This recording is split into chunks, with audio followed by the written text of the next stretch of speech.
Hi, and welcome back to U.S. History, and today we are entering our last part of the first semester about the New Deal and the Democrat response and the federal government response to the Great Depression.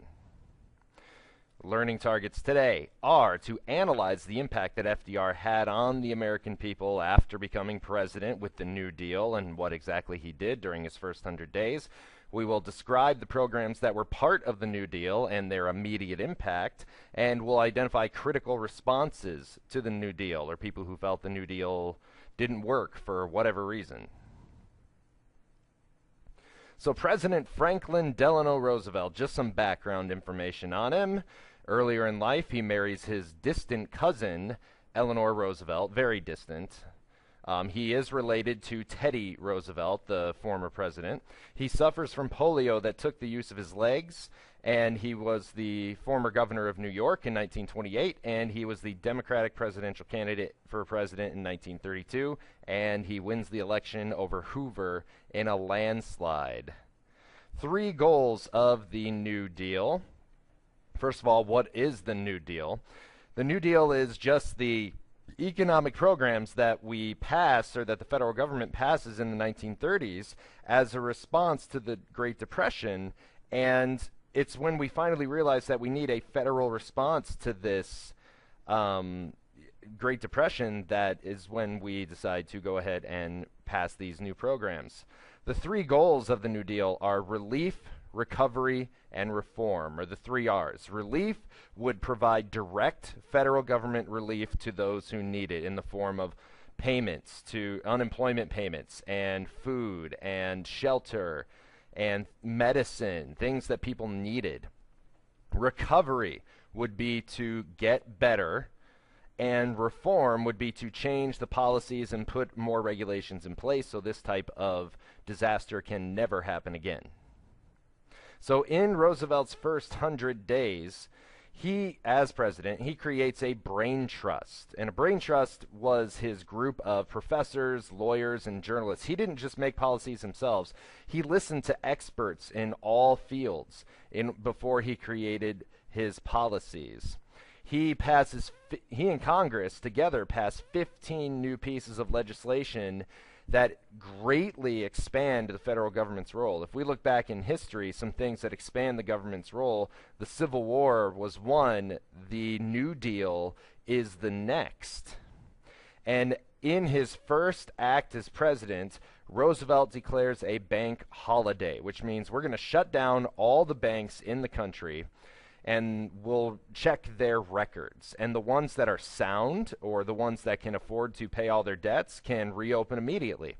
And the banks that are unable to repay their debts may remain closed and will receive federal government help in order to become sound again, insolvent, and be able to open up and become a bank, essentially, again. Roosevelt explained all of these ideas and all of these new programs in simple, easy-to-understand terms over the radio known as fireside chats. And people would listen to Roosevelt on the radio explaining what he was doing, and he would sit by the fire and address people, and people would sit by their fires and listen. So they were called fireside chats with the American people. Here you can see unemployment at the beginning of the stock crash all the way up to FDR's election. FDR's program slowly brings down unemployment, but then we do hit another recession, not a depression, but a recession at the end of the 1930s. And then when World War II breaks out and we begin making things for the war, that is when unemployment really drops back down to normal levels. The New Deal programs are all known by mostly 3-letter acronyms, but some of them are 4 letters, and these are called, nicknamed, alphabet soup programs. So we've got the AAA, the TVA, the SEC, the FERA, the FHA, the NYA, the SSA, the NRA, and we'll learn about all of these and what they did. Not all today, but most of them today. Here are some of the important alphabet soup programs. So the FDIC, or the Federal Deposit Insurance Corporation, what that does is the people who didn't get their money back from the banks are out of luck. And so they're never going to put their money in banks again. This is meant to restore confidence in the banking system because it will provide insurance for people if the bank loses their money. If the bank loses their money, it is insured by the federal government, and the federal government will get their money back. There's the Agricultural Adjustment Act, which basically ends overproduction and pays farmers not to farm. That lowers the supply of the surplus of crops that we have and raises the price, which is what farmers needed. They needed their crop prices raised so they can make a profit off of it. The Tennessee Valley Authority dammed the Tennessee River to create electricity. That area was prone to flooding. It still is today, but the Tennessee Valley Authority helped greatly with that in order to use the river to create hydroelectricity. The Civilian Conservation Corps are mostly young men that replant forest that had been destroyed during the Dust Bowl and other areas in the Central Plains. But this is mostly young men, and just think about it. Conservation has to do with the environment. So they replant forests, they build trails, they fight fires. The Federal Emergency Relief Act basically gives federal money to state and local governments to fight unemployment. And the Homeowners Loan Corporation basically refinances mortgages that are in default or mortgages that are late on their payments to prevent the bank foreclosing on their house. So I know it's six main programs there that we're going to focus on. Here are two more that we'll focus on today. The Public Works Administration, the government hires unemployed people to build projects for them. So bridges, dams, government buildings, schools, libraries, power plants, the PWA, and there's also the WPA that will come later as an extension of the Public Works Administration. And then there's the National Recovery Administration, or the NRA, and not that NRA.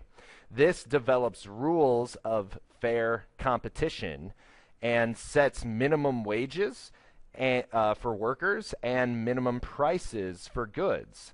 And eventually the Supreme Court will say that this goes too far, that the government can't do that. But for right now in the New Deal, it is passed and created by the National Industrial Recovery Act. So those are the 8 programs I'd like you to focus on today. The opponents of FDR and the New Deal. First of all, Republicans like Herbert Hoover and others think that the New Deal goes way too far and interferes in people's lives way too much and oversteps the boundaries of the federal government.